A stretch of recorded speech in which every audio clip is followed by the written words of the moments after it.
Bona tarda, moltes gràcies. Primer per convidar-me, que si fos avui crec que diria que no, perquè soc el més estrany en aquest congrés, però simplement perquè la meva perspectiva és una altra. És a dir, jo començo a conèixer Gaudí a través de la matèria, de les analítiques que fèiem abans de començar un treball, i això amb els anys et porta a mirar les coses d'una altra manera, diferent als historiadors de l'art, però que complementen aquestes distintes mirades al coneixement màxim que podem fer d'una obra, en aquest cas de Gaudí. No us parlaré de la catedral, però sí que necessito avui contar-vos dues històries per contextualitzar aquesta troballa que es va produir fa uns anys. Dues històries que neixen a dos punts molt diferents. La primera història relacionada amb la meva vida laboral i l'altra sobre l'insomni. Anem per la primera. Comença el gener del 2016, se m'encarrega la realització d'un inventari del monestir de Santa Elisabet de monges jerònimes de Palma, amb la finalitat de traslladar temporalment la seva col·lecció artística al monestir de Sant Bartomeu d'Inca, on s'acabava de traslladar de manera temporal la comunitat del monestir de Palma per tal d'assegurar-ne la custòdia i la conservació de les obres d'art.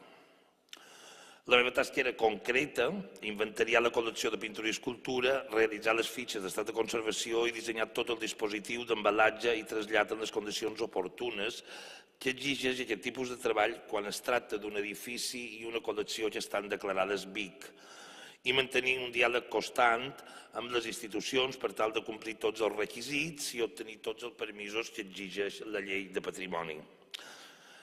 Treballar dins un monestir gairebé sol és un exercici molt dur pel control de la tafaneria. Primer, evidentment, per una qüestió de pudor i respecte envers les monges, i segon, perquè tafanejar dins un monestir d'aquestes característiques et fa entrar en una espiral que el temps no et basta i la feina, com dèiem a Mallorca, no ret.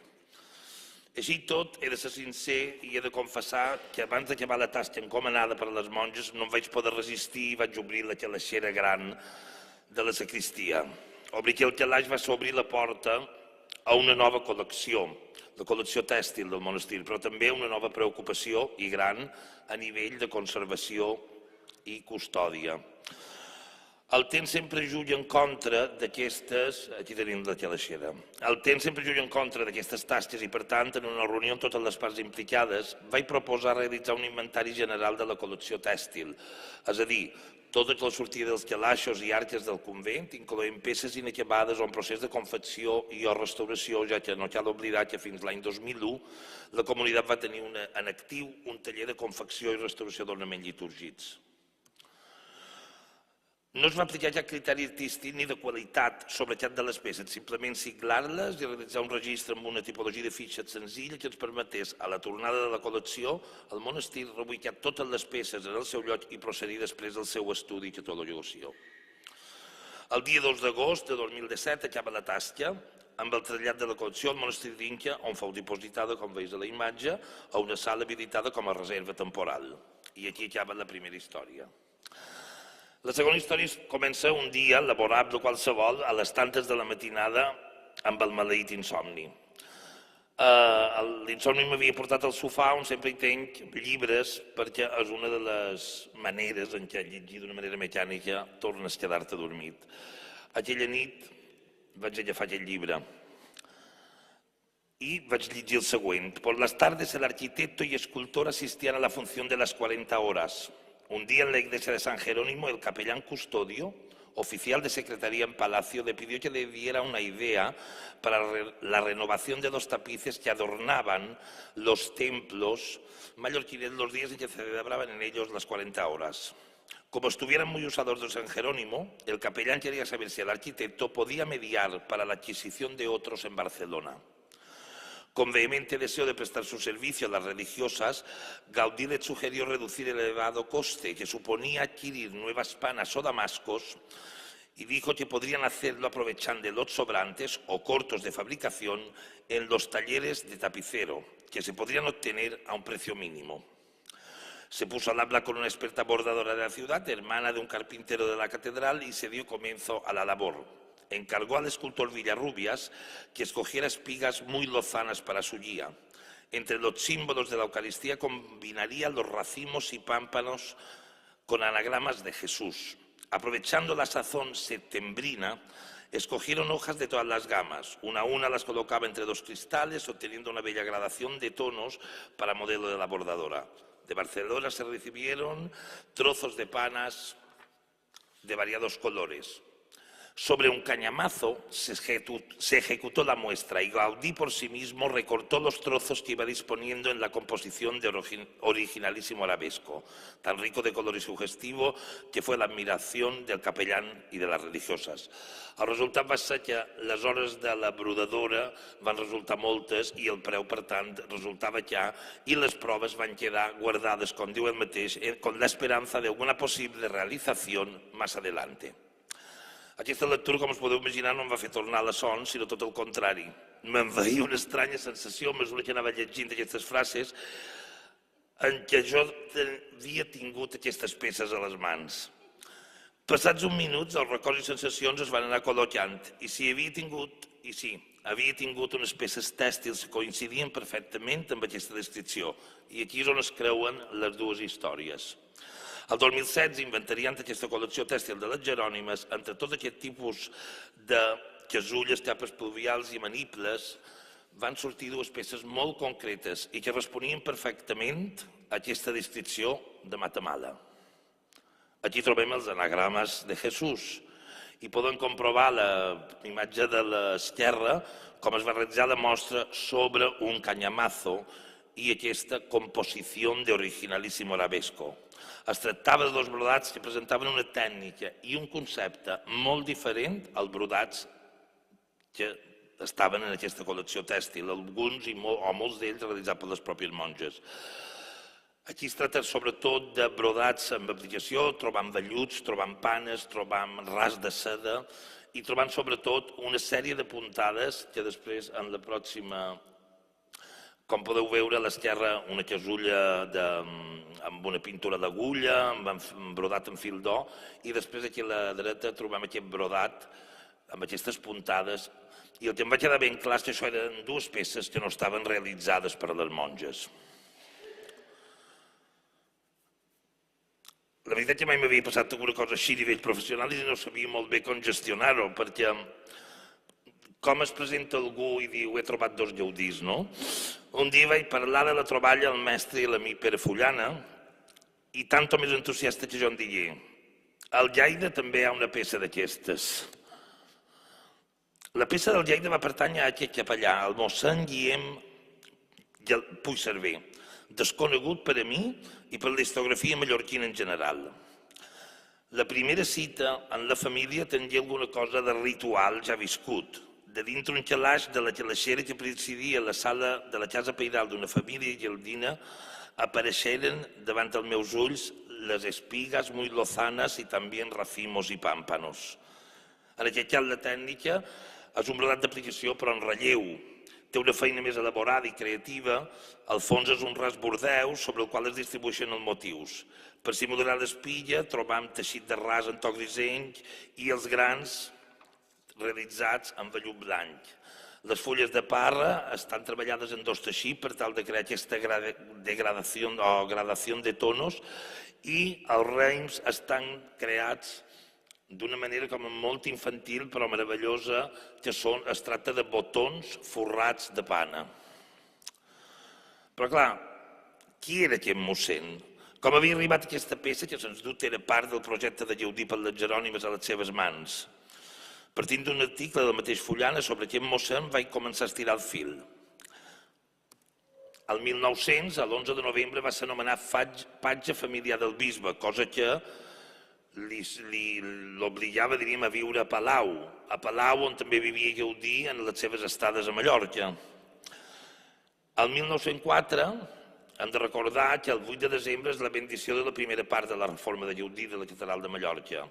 I ell, l'any següent, el 1905, 23 de setembre, rep l'ordenació sacerdotal en aquest escenari, la mateixa catedral.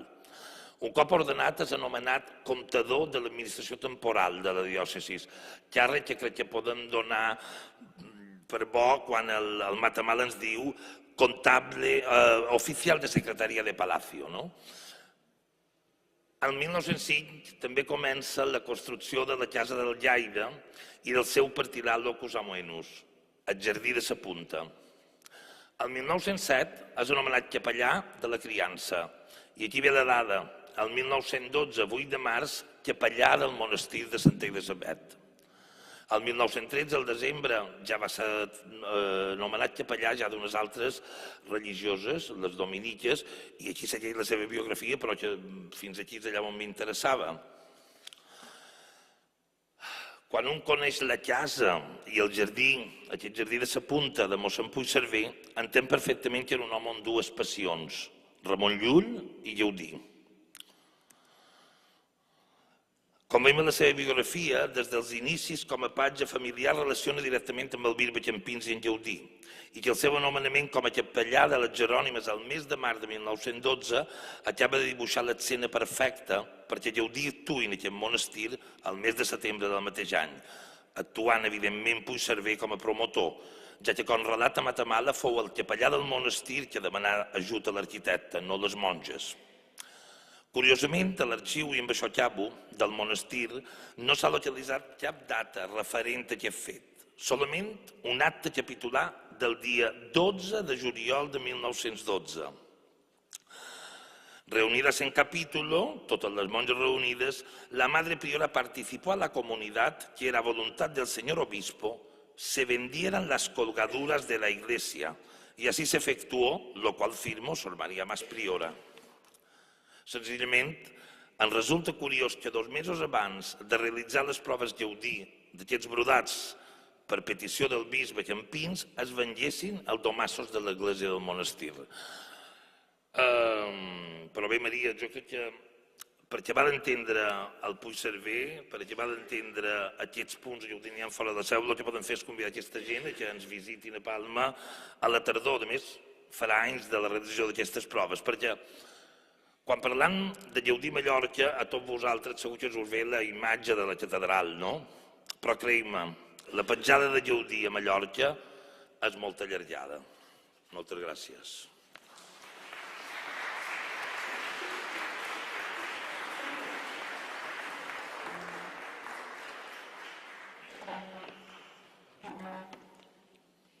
Bé, seguim amb la segona part. A veure, de fet, aquí el motiu de que jo sigui part també d'aquesta comunicació la dec a la generositat que en el seu moment va tenir el Pere Terrassa d'implicar-me en el projecte en un moment en què jo sí, ja feia un temps que tenia la sort de ser part d'aquesta comissió artística assessora de la Sagrada Família,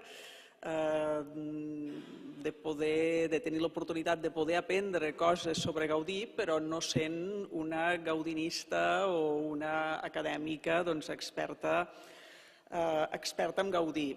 En qualsevol cas, quan el Pere es va posar en contacte amb mi va ser per mirar de fer un projecte expositiu, un petit projecte expositiu al voltant de la troballa, de la descoberta i la contextualització d'aquests brodats o d'aquests projectes de brodat en el context del convent de Sant Jeroni o Santa Elisabet. I és aquí on neix aquesta petita exposició que va ser Gaudí i les 40 hores i que d'alguna manera va ser una oportunitat no només per donar a conèixer aquests 3 petits grans projectes, sinó també per fer una exposició una mica en clau també de treball de l'efímer, d'aquest concepte escenogràfic vinculat al culte a les 40 hores, que de fet això, vull dir, sabeu, és un culte, podríem dir, d'arrel eucarística i que pren, tot i que tingui origen medieval, pren una gran volada especialment a partir del segle XVI, quan és un instrument més per fer front als atacs del protestantisme a l'Eucaristia. I llavors ve una mica tota aquesta posada en escena, aquest culte sí que lligava d'alguna manera més amb el que era quelcom que jo coneixia més, que era el barroc i els comportaments festius, podríem dir, derivats de l'època del barroc i que han arribat fins al món contemporani. També va ser l'oportunitat per presentar aquest convent de Santa Elisabet, una mica, o sigui dit d'una altra manera, en termes actuals, allò de plantejar també una exposició en clau de gènere, perquè es tractava això de presentar aquest convent com un espai de comitència femenina en el qual, precisament, des d'època del barroc hi havia hagut monges que havien fet donacions extraordinàries i que eren part substancial del patrimoni artístic del monestir. Parlàvem especialment de ses suredes, vull dir, d'on estan les germanes Sureda, que al segle XVII paguen des del retaule major del monestir a unes sacres extraordinàries.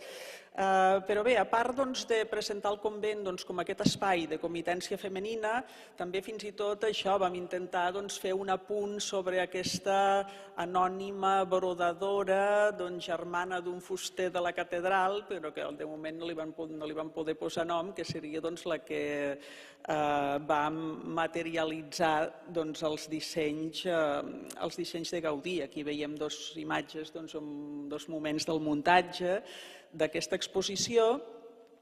I ara sí, situem-nos només molt breument en el que seria l'espai per al qual Gaudí hauria pensat aquesta renovació dels domassos i aquesta renovació d'aquests penjants o d'alguna manera d'aquests elements tèxtils que havien d'acompanyar aquestes litúrgies.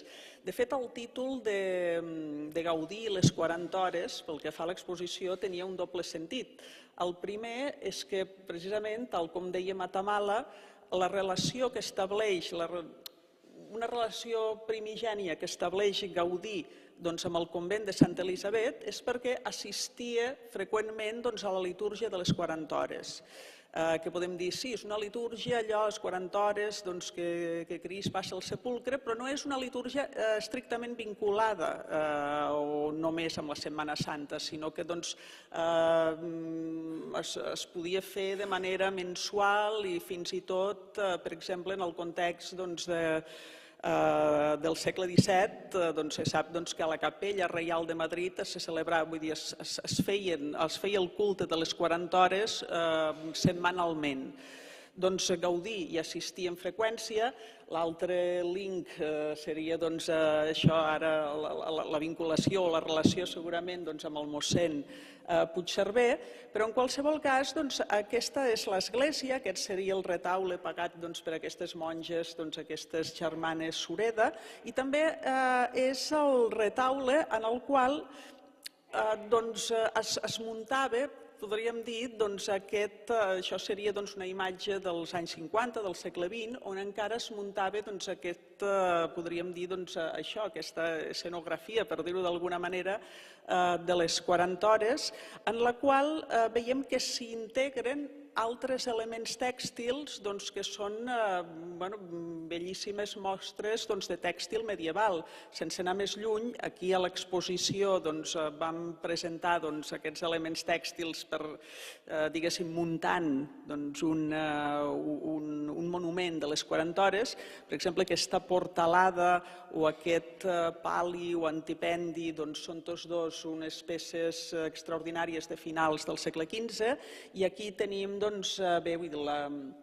la custòdia, canelobres, les sacres, aquestes sacres del segle XVII, pagades per aquestes germanes Sureda.